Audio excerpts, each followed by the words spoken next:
Leitura do Salmo 64. Pedido de proteção contra os inimigos. Ó Deus, escuta a minha oração, pois estou em dificuldades. Salva a minha vida, pois tenho medo dos meus inimigos. Protege-me dos planos que os maus fazem contra mim. Livra-me dos bandos de homens perversos. Os maus afiam a língua como espada e apontam como flechas as suas palavras, cheias de veneno. Eles agem depressa para espalhar as suas mentiras vergonhosas. E destroem os bons com calúnias covardes. Eles se animam uns com os outros para fazer o mal. Falam dos lugares onde vão colocar as armadilhas e pensam que ninguém pode vê-los. Fazem planos cheios de maldade e dizem: planejamos um crime perfeito.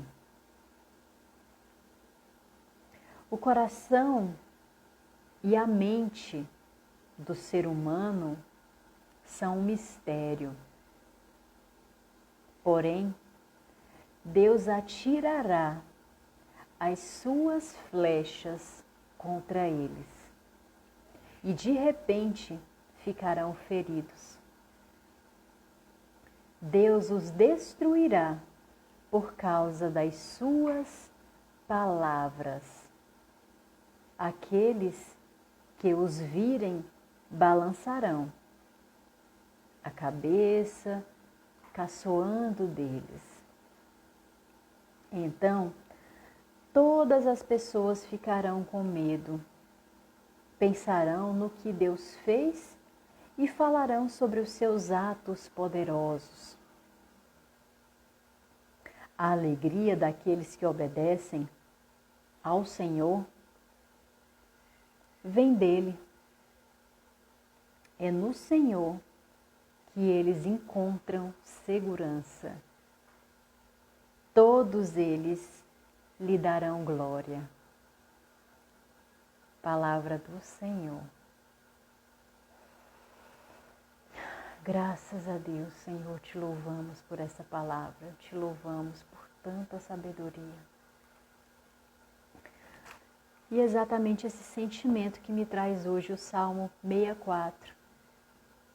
Sentimento de sabedoria. Boa noite, Felipe. Finalizei aqui agora a leitura do Salmo 64, onde me trouxe o sentimento de sabedoria.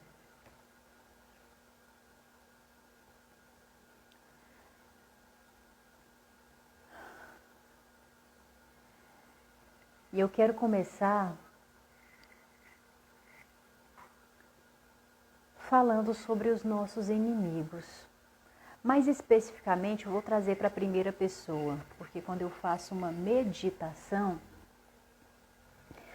eu falo sobre o que a palavra medita, o que ela diz para mim. E o que Jesus me diz hoje,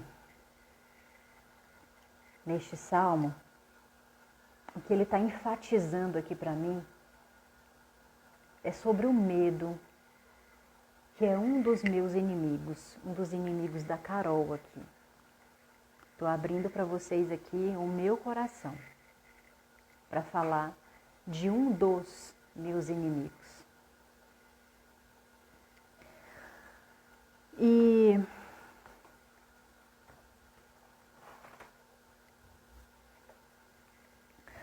o que o medo faz conosco, né? O que o medo faz na minha vida, na sua vida? Ele nos protege. O medo é um recurso natural, uma ferramenta de autodefesa do nosso corpo. Porém, quando esse medo é em excesso, ele nos paralisa. E no versículo 3, o salmista diz: protege-me, livra-me.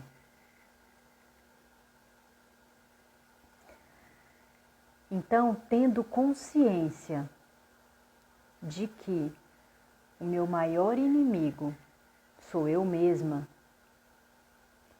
e que se eu sei que o meu maior inimigo sou eu mesma, eu sei também que eu posso ser a minha maior aliada. Basta que eu tome uma decisão, basta que eu me posicione diante daquilo que eu tenho medo. Porque diante do medo, nós tendenciamos, na verdade, fazer o quê? Fugir, lutar contra ele,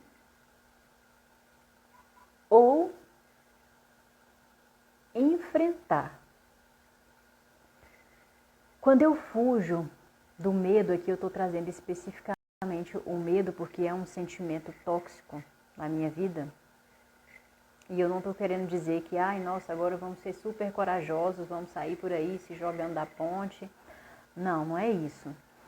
Cada um tem medos específicos. Então faz uma reflexão. Se não é o medo, esse sentimento que não está te fazendo bem, que está te impedindo de agir, pensa em outra coisa. Ah, é o estresse, é a angústia, é a insatisfação, é a raiva. Quais desses sentimentos têm sido os teus maiores inimigos? E você pode tomar 3 decisões diante deles: fugir, lutar ou enfrentar. E para cada uma dessas palavras existe um significado. Mas eu não vou falar sobre isso aqui hoje, porque eu quero continuar a reflexão dentro dos versículos. E lá no versículo 4, o salmista diz: os maus afiam a língua como espada. Imagina a cena. Você, pessoa, eu, ser humano aqui, afiando a minha língua. Carol, como que eu afio a minha língua? Falando.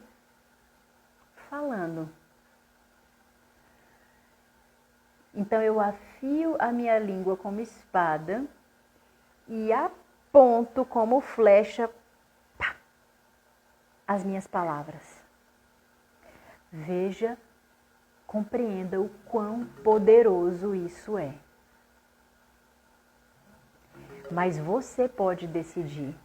Você tem afiado a sua língua para lançar flechadas de palavras positivas, construtivas, fortalecedoras, ou você tem afiado a sua língua para lançar palavras de maldição, de destruição,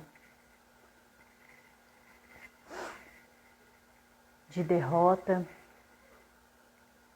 de medos, de calúnias, de julgamentos. O Walter está trazendo a reflexão aqui: devemos ter confiança na intervenção divina que salva o justo, fiel a Deus, contra os ímpios. Devemos ter confiança, sim, Walter, a todo momento.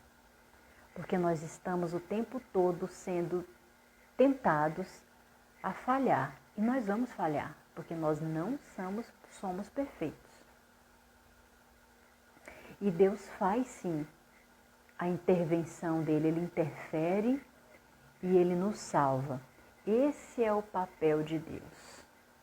Intervir e nos salvar naquilo onde nós não temos o poder de agir. Agora, quando alguém decide abrir a sua boca e deixar que por ela escape palavras, é responsabilidade sua e minha essas palavras que foram disparadas. E aí, nisso, Deus não interfere, porque a decisão foi minha de soltar as flechas.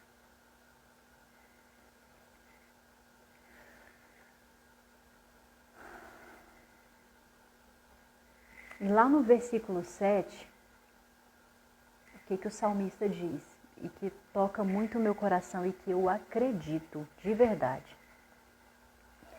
O coração e a mente do ser humano são um mistério. O coração e a mente do ser humano são um mistério. Jesus, ele nos permite e nos proporciona diversas formas de você obter sabedoria. Só que essa sabedoria, ela não vem de graça. Ela vem através de um desafio. Então, como você tem olhado os teus desafios? Você tem olhado os teus desafios com a intenção verdadeira de superá-los, de enfrentá-los? Ou você olha para os teus desafios pensando que não vai conseguir, pensando que não vai dar certo? Ou às vezes não se dá nem o trabalho de pensar. Já olha para o desafio e fala, não, isso aqui não é para mim não, e cai fora, foge. Qual tem sido as tuas atitudes, o teu comportamento diante dos desafios? Sabendo que você pode ser o teu maior aliado. Os teus maiores aliados são a tua boca, a tua mente e o teu coração. Se essa tríade estiver conectada, deu quase um Pai, Filho e Espírito Santo aqui, né, gente? Ó. Se essa tríade estiver conectada, já deu certo. Não importa o que vai acontecer no meio do caminho, por mais que pareça que vai dar tudo errado, mas já deu certo. Porque você profetiza, porque você acredita e porque você sente que isso é verdade.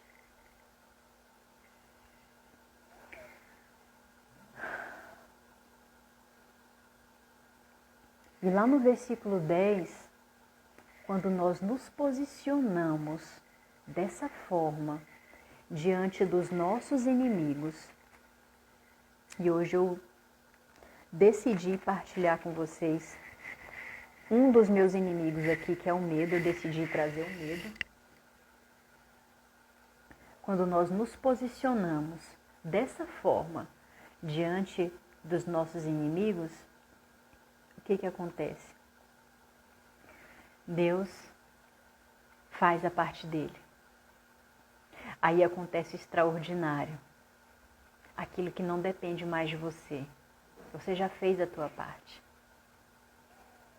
E aí, o que você vai fazer depois de ter vivenciado esse processo?